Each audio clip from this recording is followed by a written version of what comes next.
Hi everybody, I am Kenya and welcome to my YouTube channel. But today I want to talk about The Devil Wears Prada Part 2. So last night I went to the movies to go see it and I really enjoyed the movie. I didn't think I was going to enjoy it. I thought it was going to be like, you know, cheeky, a little cheesy, corny, but it actually wasn't. And it was really good to be able to take my mind off of everything that's going on in the world for a couple of hours while I was watching the movie. Of course, I am a fashion enthusiast. I've loved fashion ever since I was yay high, a small girl, right? One thing I will say is that I believe that the original Devil Wears Prada came out 20 years ago. Let me double check. Okay, so The Devil Wears Prada is based on a novel written by Lauren Weisberger in 2003, and the first movie came out in 2006. So that is 20 years ago. And I just want to point out that Meryl Streep looked good, okay? Meryl Streep, even though this is 20 years later, she still looks good, okay? So definitely shout out to Meryl Streep, and the fashions were incredible. They were too good throughout the movie. I feel like they were good. I liked like every single look, okay? So there's gonna be spoilers, so if you haven't seen the movie yet, you might want to click out, okay? But anywho, or one of the main themes was magazine, specifically print magazine, and how it's going out and how the digital magazine is what is in, sort of. And how even though there are great writers on the team of these magazines, people don't really read, you know, digital magazine, digital articles like that. And it was pointed out throughout the film. And in the movie, they were basically trying to figure out how they were going to pivot and, you know, appeal, you know, in modern times, 2026, if you will. So the movie starts out with the main character, Andrea. She was fired from her writing job and she had to figure out like what she was going to do next. So she was able to get a job at Runway magazine, right? So she was working there under Miranda Priestley, who is, you know, just like this assertive boss babe. She's been in that position for years and years and years. And there was also another man that worked there named Nigel. He had also been working for that company for years and years. And it was interesting to see how like passionate Nigel was about his work and the things that he was doing. And you know, he was like, you know, just a well-dressed older gentleman who had been working at that company for years. It seems like he wanted more, but was not granted those opportunities, even though he seemed to deserve those opportunities.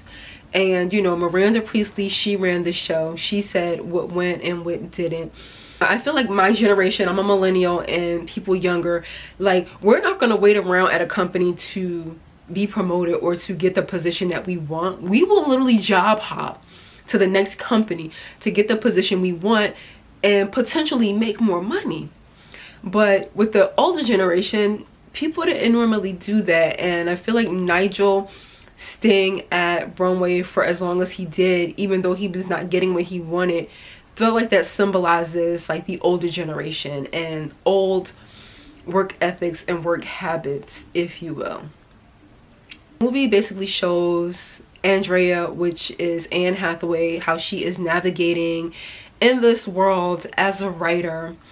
And it literally shows a little bit about her, like, you know, her dating life or whatever. You know, she did meet a nice gentleman through her good girlfriend, I believe, with Lily, you know, her good Judy girlfriend Lily. And I just feel like there's always a black woman in a movie that is the woman to basically guide the others and to help them out. And so, you know, she put Andrea onto this apartment. You know, they're building this apartment, you deserve this, you should move here. And then, you know, she is seeing Andrea and the man who was like the architect or the construction lead of construction, you know, they were talking, they were chatting, and you know, she walked over to the man and was like, hey, y'all were having a moment, you know, let me get your business card. She checked him out or whatever, and you know, passed the information along to her friend Andrea, you know. So I feel like as a black woman, we always, it's like the typical trope in a movie of like, we're gonna fix things, you know. And when Andrea, she was looking at this apartment, she's like, I don't know, like if I need this, you know. And you know, it's 2026, people have been losing jobs left and right. And so as she's looking at this apartment, she's like, I like it, although I can't afford it. I don't know how stable the job market is to take it, you know what I'm saying? And so it's like, it's a movie, but it's mirroring real life things that are going on in the real world that men and women are facing every day, you know. So I thought that was pretty, you know, cool to write into the script. And I felt like it was important to actually have real world issues in the film and not make it just about, you know, the glitz and the glams of the fashion world when the world is literally falling apart all around us, you know what I'm saying? So I really did enjoy that they did, you know, touch on some of those social issues in the movie. You know, so Miranda Priestly, she's running this huge company, and then Andrea shows up and she needs a position, and you know, Miranda is like, we don't really need you, but here's your office over here, and gave her some office that was like mad junky, filled with the previous person's stuff, or maybe it was just like a room that was like a spillover, a room of things that people just put into this office just to get it out the way, you know, just close the door. So that was her office, and then she was given like this assistant, this young girl. She graduated from Yale, which I think is like important. Like, you know, you're young, you're in New York City, you've just graduated from a top university and you're ready to take over the world. And her assistant was like, you know, very young and just enthusiastic and just ready to take on, you know, the challenges of being Andrea's assistant. I remember the assistant's name. Did they even say her name throughout the movie? But I feel like she represents just that young person that's out of school and is just excited and they're just ready to just get into the field and work. And so she represents the younger version of what it is to start in the industry, versus Miranda Priestly, who's been in the industry for decades, who knows the game and is just assertive, straight, cutthroat, and no nonsense. So we have like this event that is being thrown by Irv Ravitz. He owns the magazine or whatever. He dies, his son takes over, and his son is ready to like restructure and all these different things and cut the budgets and all the things that everybody in the magazine industry was afraid of happening, because, you know, print magazine is going extinct, you know. People aren't really buying print magazines like they used to back in the day. And I'm like a print magazine girly. I have my Vogue, I have my W magazine, I have my Architectural Digest. I love the photography, I love taking photos, I love all the things. And I remember being a kid and I would get like Teen Cosmo, Teen Vogue, and I would go to my Aunt Maddie's house. I would sit at her kitchen table and I look through the magazines, and my aunt would look through the magazines. And this was like my aunt, my grandmother's sister. And she would tell me, oh my gosh, back in the 60s, I wore that. The late 50s, I wore that. And back in the day, I would go over to Main Street. All small towns have a Main Street, and they would have all these different shops, and I would buy shoes for $100. And mother would say, they call their mother Mother would say, why are you buying shoes that are so expensive? Because like the late 50s, buying shoes for $100 was like a lot of money. And my aunt was like really into fashion when she was younger, so we would like bond over, you know, my little magazines or whatever. So I still love a print magazine, and I love the September issue, you know.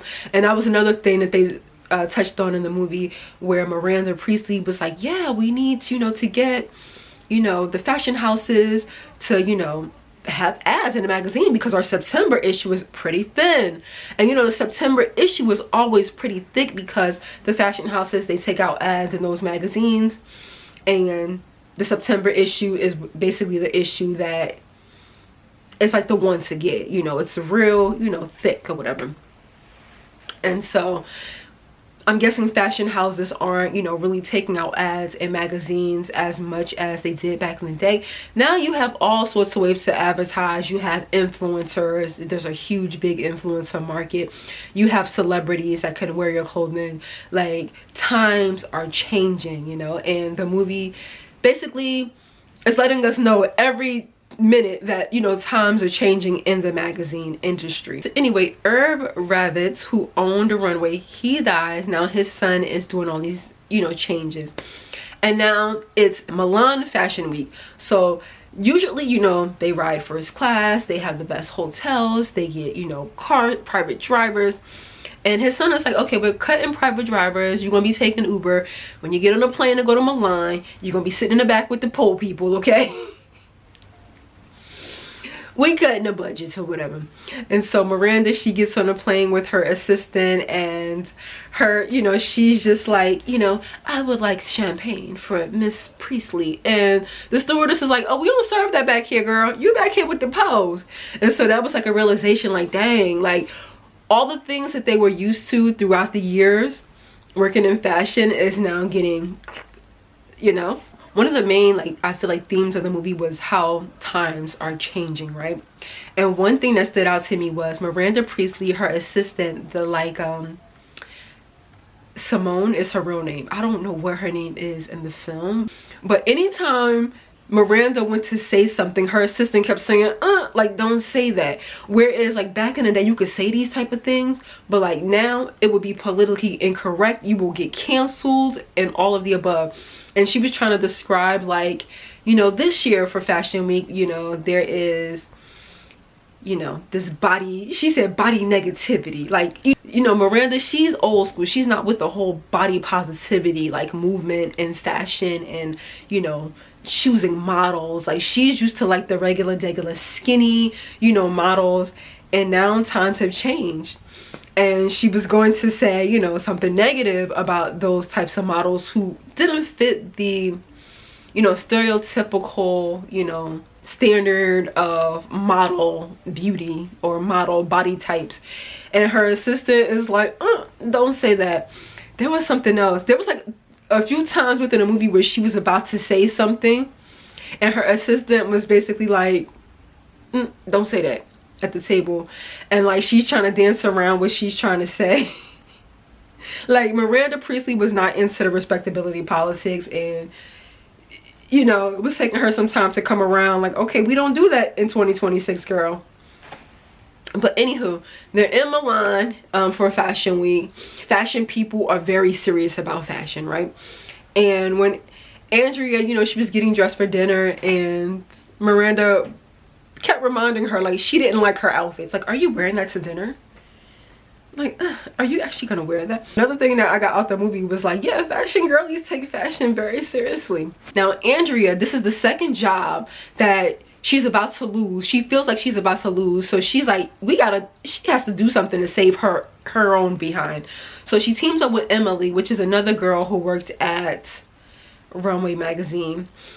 And she's like, Emily, we have to find a plan to like keep our jobs and to stop all of these budget cuts and, you know, to prevent all the changes or whatever.